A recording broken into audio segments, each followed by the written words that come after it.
ကြော်လာထဲမှာကျေယူတွေပေါက်ကွယ်သွားရင်စူပါနိုဗာလို့ခေါ်တဲ့အလော်တောက်ပတဲ့အလဲတန်းကြီးတွေဖြစ်လာတော့ကိုအလုံးသိကြမှာပါဒါပေမဲ့သိပ္ပံပညာရှင်တွေနှစ်ပေါင်းများစွာခေါင်းခက်ခဲတဲ့မိကွတစ်ခုရှိပါတယ်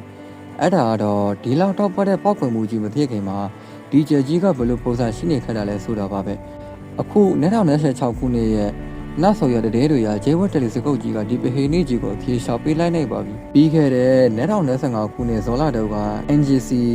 1637လို့ခေါ်တဲ့ Galaxy ထဲမှာ20258လို့အမည်ပေးထားတဲ့ Supernova ပေါက်ကွယ်မှုတစ်ခုဖြစ်ပေါ်ခဲ့ပါတယ်ပုံမှန်ဆိုရင်တော့ပေါက်ကွယ်ပြီးမှကျွန်တော်တို့ကမြင်ရတာပါဒါပေမဲ့ကဲကောင်းတကဂျေဝတ်တယ်လီစကုတ်ကြီးကဒီနေရာကိုမပေါက်ခွဲခင်2024ခုနှစ်ကကြိုတင်ဓာတ်ပုံရိုက်ထားခဲ့တာပါဒါဟာတမိုင်းမှာပါဒမရှုပ်အချိန်ပြည့်ချက်တလုံးမပေါက်ခွဲခင်အခြေအနေကိုဂျေဝတ်တယ်လီစကုတ်ကအသေးစိတ်မှတ်တတင်နိုင်ခဲ့တော့ဖြစ်ပါတယ်ဒီမှာစိတ်ဝင်စားဖို့ကောင်းတာကဟာဗတ်တယ်လီစကုတ်နဲ့ကြီးတို့ကဒီချက်ကြီးကိုလုံးဝမမြင်ခဲ့ရတာပါဘာလို့လဲဆိုတော့ဒီချက်ကြီးကသူ့ကိုယ်သူဖုံမုတ်တွေနဲ့အလုံးပိတ်ထားလို့ပါဂျေဝတ်ရဲ့အနီအားရောက်ကြီးသုံးနည်းပညာမှာဒီဖုံမုတ်တွေကိုဖောက်ထွေပြီးဂျင်နီဘလူးကြီးကိုမြင်ခဲ့ရတာပါ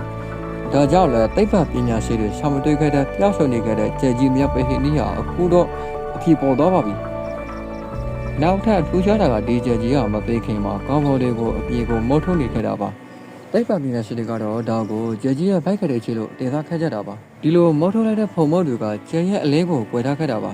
ဒါဟာကျွန်တော်တို့စိတ်ကြော်လာရနေရမတို့ကိုပို့ပြီးနားလည်ဖို့အခြေလမ်းတဲ့တစ်ခုပါပဲအဲ့ဒီချိန်မှာနေစီကိုရဲရိုမေတယ်လီစကုတ်ကြီးသာထပ်ပေါ်လာရင်ကျယ်ရီပပောက်ခွဲခင်ဘယ်လိုမျိုးအစာအန်တလိုမျိုးဖုံမုတ်တွေမုတ်ထုတ်တတ်တယ်လဲဆိုတာကိုပို့ပြီးအတိအကျသိကြတော့မှာပါဒါဆိုရင်သင်ရောဂျေဝတ်တယ်လီစကုတ်ရဲ့ရှောက်ပူမှုကြီးကစိတ်ကြော်လာပေါ်တဲ့အမြေကိုပြောင်းလဲပေးနိုင်ပါသလား